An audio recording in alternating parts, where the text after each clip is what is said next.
Hi guys, it's Victoria. So this is my week 6 pregnancy update. I'm actually about 6 weeks, 5 days pregnant today. I didn't get to update on Thursday because my husband didn't play hockey that night, but he's at hockey now. I'm not quite at the point where I'm comfortable recording with other people around, so I like to wait until the kids are in bed. Although my son is still awake, I can hear him talking in his bed, but hopefully I can get this done. So I did a little quick update on Monday after my ultrasound. Everything looked good. I'll post the link to that below. Just a quick recap. I was pretty early. The tech would have preferred I be a little bit further along, but we were able to see the baby and see the heartbeat, which was really exciting and helps to calm those nerves just a little bit. So everything was good then. I'm just waiting now to hear from my OB's office. I mentioned before that most people are seen by their family doctor throughout their pregnancy until they're a little bit further along.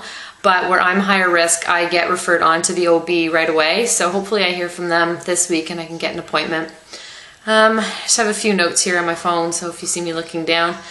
I feel generally pretty good. I'm still having that dizziness and lightheadedness. And I forgot to mention last week, I've been having this for a couple of weeks as well. When I do anything physical, especially when I climb stairs, I get really tired. Like my legs feel like they're gonna give out, which isn't normal for me. So it's like I get to the top of the stairs and I almost feel like I need to sit down.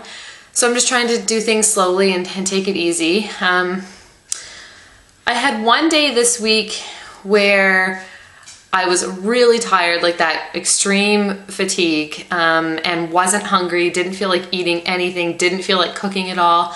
But it was really just one day, so I'm not sure it passed quickly, which was good. I've had since about Thursday this week, so this would be day 4 of really sore lower back and hips, and it was making me a little bit nervous because it reminded me of when I had back labor with my daughter. But I looked back into my pregnancy journal with her, and about week 6, exact same time, it said that I had really bad low back pain, so that made me feel better. And I know a couple of people in my Facebook baby group that are going through the same thing with the low back pain, so that made me feel better. That's basically it. I'm just going to talk a little bit about eating and being hungry.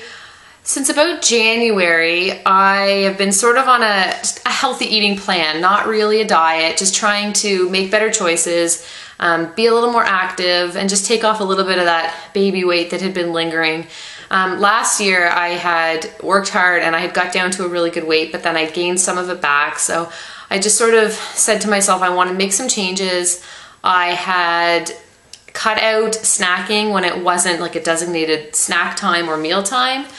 I stopped eating the kids' leftovers off of their plates, stopped snacking while I was cooking, which I am constantly just nibbling while I would be cooking meals, and not eating after supper. And that was a huge one for me because I love a bowl of cereal or a piece of toast before bed. So I cut that out completely, and through all of those things, and I started running. I actually ran my first 10K on Mother's Day. So all of those things together, I was down to a really, really good weight, the lowest I've been before any of my pregnancies this time. And I really want to be careful. I want to watch it. I'm not someone who's crazy about the scale, crazy about the numbers, but with my first pregnancy in particular, I ate whatever I wanted, whenever I wanted, and I gained a lot of weight. I gained over 40 pounds. I had a lot to lose after Noah was born. With Alexandria, I did a little bit better, but I still gained more than I probably needed to. Nothing like crazy, but I definitely had to work to lose the weight after. And this time, I'm hoping to do a little bit better again. Like I said, I'm not crazy. I'm not gonna completely restrict myself, and every time, if I want a little treat, it'll be okay, I'll have it. But I'm just trying to make better choices. And when I was trying to lose the weight and going through that healthy eating plan, I sort of learned to just ignore that hunger cue. If I was feeling hungry, if it wasn't mealtime or snack time, I would have a glass of water and then wait until it was. But now I'm a little bit more nervous to do that. I don't know if I want to ignore that hunger cue. So I'm just trying to, when I do feel hungry, make better choices and, you know, go for the fruit or the, you know, the vegetables instead of the junk. But it's hard, and sometimes if it's been a rough day, you just want to have a little snack. So I won't worry too much about it, but it's just something to keep in mind, I guess. So the last thing I wanted to talk about, I wasn't sure if I was going to talk about this or not, but I want my videos to be honest and candid, and to talk about, the dishwasher just beeped, I didn't know what that was, to talk about the highs and the lows, the good and the bad of being pregnant. And I was actually watching a video a couple of weeks ago by Missy Lanning. She has 2 channels, Daily Bumps and Bumps Along the Way. And she is a well-known YouTuber. And she did the tag video, 5 things I would tell my pregnant self. And one thing she said really resonated with me, and it was that she wouldn't have been as afraid when she was pregnant with her son to express her fear, to talk about her fears. And that's something that really hit home with me, because I've kept a journal since I was a kid, probably like 10 or 11. I've kept a journal, and even in that, I'm reluctant to talk too much about, you know, the real emotions, the deeper emotions, the fears, just because when you say it out loud or write it down, it makes it real. And what Missy said in this video is that it's real regardless, whether you voice it or don't, it's real. And I think keeping it inside is probably the worst thing you can do, because it eats away at you, and it's like that voice in the back of your head. So I figured, why not talk about it? So it's just that fear, you know, the fear of loss, the fear of miscarriage, that seems to be stronger this time than it was with my other 2 pregnancies.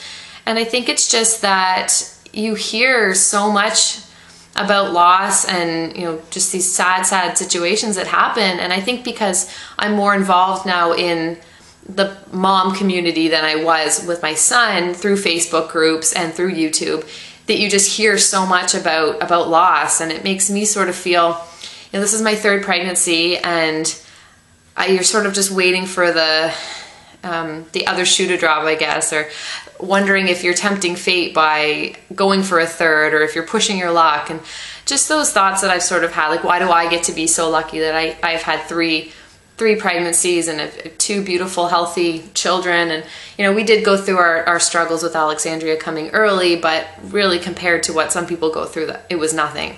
So it's just those fears that are in my head. And a couple of days ago when I had the back pain, I was really, really worried. And I'm a worrier to begin with. My husband says I'm not happy if I don't have something to worry about.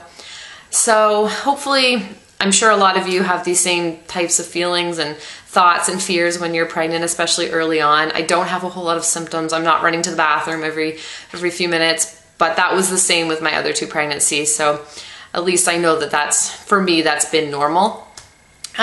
So anyway, I'm just trying to keep in mind that I'm a person of strong faith, and just keep in mind that everything happens for a reason. It is all part of a bigger plan, and just to keep remembering that everything will work out, and to cling tight to my faith and say my prayers, and just try not to worry too much about it. This will probably be my last pregnancy, and I want to enjoy it. I want to soak up every moment and not spend it all worrying and being too nervous. So hopefully I can put those fears to rest, and just remember that everything is going to work out, and hopefully we will have a little baby here in 7 or 8 months or so. So that's about it. If you have any questions or comments, leave them below. Sorry I got sort of deep there at the end. I will... Oh, my son's calling. All right, I think that's everything. I will check in next week, probably on Thursday, and I will talk to you then. Okay, bye.